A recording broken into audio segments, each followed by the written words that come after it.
On the far western coast of the continent, high atop a rocky promontory overlooking the Sunset Sea, sits Casterly Rock, ancestral seat of House Lannister. Below it lies Lannisport, one of the great cities of Westeros, a center for trade, culture, and the great Lannister fleet. There are a number of gold and silver mines in the Westerlands, making it the richest region in all of Westeros. One of the most productive mines lies beneath Casterly Rock itself, making House Lannister the wealthiest of all the noble houses. This allows House Lannister to finance many endeavors of other noble houses. Even the king himself has sought credit from Casterly Rock from time to time. We Lannisters claim our descent from the Andal invaders, and through the female bloodline, Lann the Clever.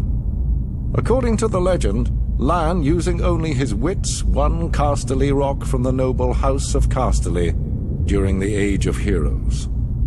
The Lannisters reigned as kings of the Rock for thousands of years, and worked to make it the envy of the rest of the Seven Kingdoms.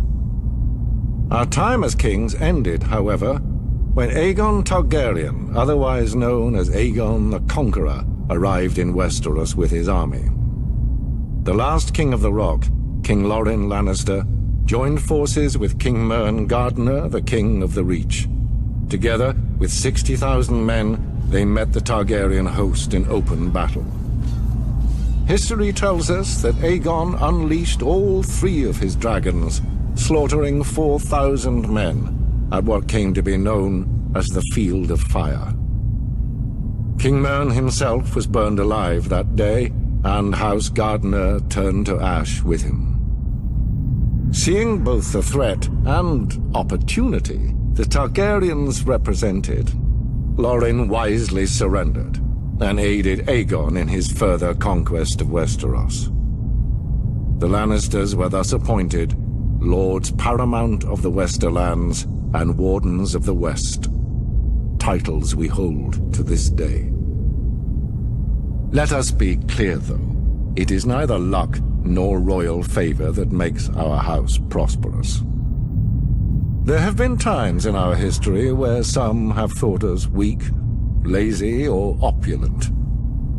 My father, Titus Lannister, nearly bankrupted our house with his poor investments, and allowed himself to be mocked openly at court.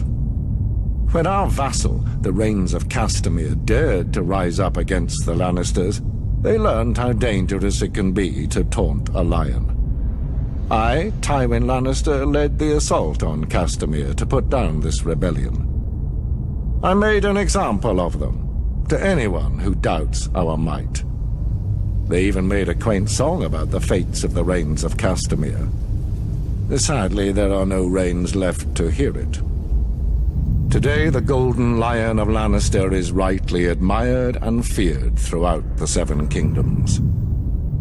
Our words are, "Hear me roar." But there are other words that should be remembered when crossing a lion of Casterly Rock. A Lannister always pays his debts.